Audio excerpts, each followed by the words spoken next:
అధ్యక్ష. ఇది వీళ్ళ ఘనకార్యం. యాదాద్రి సేమ్ బిహెచ్ఎల్కి ఇచ్చి బిహెచ్ఎల్ నుంచి వెనకంగా సివిల్ వర్కులు మొత్తం వాళ్ళ బినామీలకు టెండర్లు ఇప్పించుకొని వేల కోట్ల రూపాయల కుంభకోణం పాల్పడ్డారు అధ్యక్ష. ఇవాళ ఇట్లాంటి తప్పుడు పనులు చేసి ఈ తప్పుడు పనుల మీద ఇవన్నీ ఎవరికి తెలియదు అనుకొని అక్కడి నుంచే నిలబడి బుకాయించారు.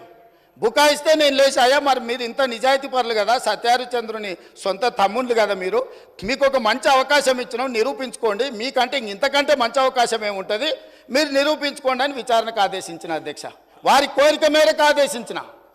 మేము అనలే, మేము చెప్పినాం ఏ అవినీతి జరిగిందని మా వెంకటరెడ్డి గారు చెప్పినారు. సరే వారి నెంబర్లు ఎక్కువ తక్కువ చెప్పారు, వాస్తవం తెలిసిన ఆయన ఆ నెంబర్ ఒప్పుకుంటలేడు. పోనీ వెంకటరెడ్డి గారు 10,000 20,000 కోట్లు అన్నాడు. వారు ఏం చెప్పాలి, మేము 20,000 కోట్లు తినలేదా, 15,000 కోట్లు తిన్నాం, మేము అట్లా కాదు, మేము సత్యహరిచంద్రుని వారసులం, నిజం చెప్తామని తిన్న 10,000 ఎంతో చెప్పాలి కదా అధ్యక్ష. మొత్తం విచారణకిచ్చి లైన్ పెట్టి కమిషన్ చైర్మన్ నోటీసులు ఇచ్చి క్రొనలాజికల్గా విద్యుత్ రంగ నిపుణులు రఘుతో సహా పోయి మొత్తం వివరాలు అక్కడ ముందలు పెట్టినాక వీళ్ళకి అర్థమైపోయింది. ఏమని, మేము దొరికిపోయినాం, మా దోపిడీ బయటపడ్డది, మేము గ్యారంటీగా జైలుకి వెళ్ళాల్సిన పరిస్థితి వస్తుందని చెప్పి కమిషన్ మీదనే ఆరోపణలు చేసి కమిషన్కు వ్యతిరేకంగా కోర్టుకు పోయారు అధ్యక్ష. ఏమని, అసలు విచారణే వద్దని, విచారణ కావాలన్నది వాళ్ళే. ఇప్పుడు మాట్లాడుతున్న మాజీ మంత్రి గారే విచారణ అడిగిండు. వాళ్ళ మాజీ ముఖ్యమంత్రి గారు నాకు విచారణ వద్దు, ఎందుకంటే సెగ తలగంగానే ఆయన వద్దని కోర్టుకు పోయింది. కోర్టు ఏమన్నది అధ్యక్ష, చివరికి కమిషన్ విచారణ జరగాల్సిందే, మీకు అభ్యంతరం ఉన్న చైర్మన్ గారిని మేము మారుస్తున్నాము అని అన్నాడు. ఇప్పుడు ఆ వాస్తవాలు విచారణలో ఉండగా మేము బిహెచ్ఎల్కి ఇస్తే ఎట్లా తీసుకుంటామని అడుగుతున్నారు అధ్యక్ష. బిహెచ్ఎల్ సివిల్ పనులు ఎప్పుడైనా చేసింది అధ్యక్ష, వాళ్ళకి అనుభవం ఉందా? BHEL heavy electrical limited company అధ్యక్ష. ఎలక్ట్రికల్ మెకానికల్ ఎక్విప్మెంట్ మాత్రమే వాళ్ళు తయారు చేస్తారు, వాళ్ళు సివిల్ పనులు చేయరు. ఎప్పుడు కూడా ఏ పవర్ ప్రాజెక్ట్ కూడా బీఓపీ అంటారు. నేను మళ్ళీ చెప్తున్నా అధ్యక్ష, balance of plant work, civil వర్క్లు మొత్తం టెండర్లు పిలుస్తారు.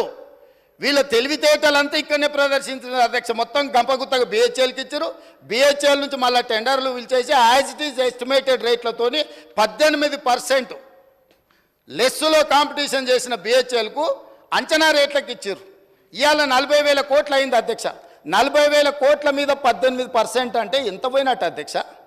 దాదాపుగా 8,000 కోట్లు 9,000 కోట్ల రూపాయలు ఇవాళ తెలంగాణ రాష్ట్రానికి విద్యుత్ శాఖకు ఇవాళ నష్టం వచ్చింది. ఎవరు బాధ్యత తీసుకోవాలి అధ్యక్ష? దీనికి దోపిడీ చేసిన వాళ్ళు కాకపోతే ఎవరు తీసుకుంటారు అధ్యక్ష?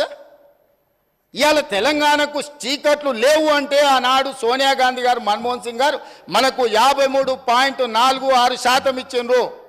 ఆంధ్రప్రదేశ్లో రాజు కేసు వేస్తామంటే ఇవాళ ఆయన లేడు, దయాకర్రావు గారు.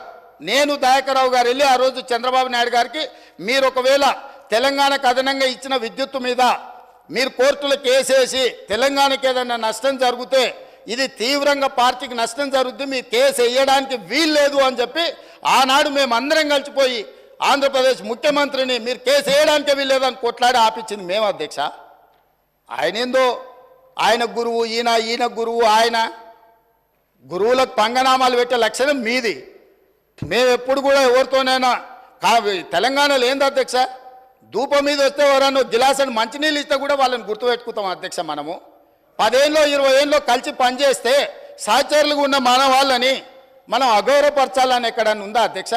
వాళ్ళకంటే తిన్నింటి వాసాలు లెక్కబెట్టే లక్షణం ఉంది, నాకు అట్లాంటి లక్షణం లేదు అధ్యక్ష.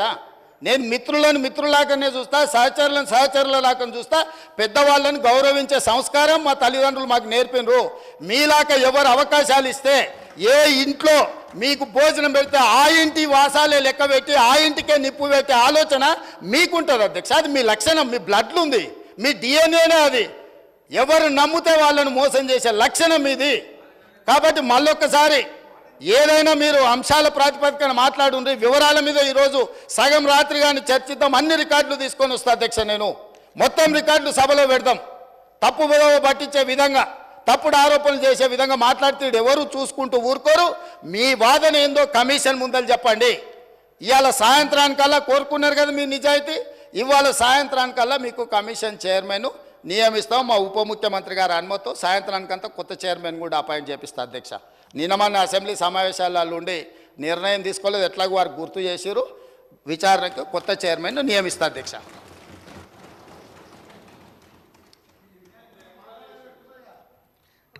అధ్యక్ష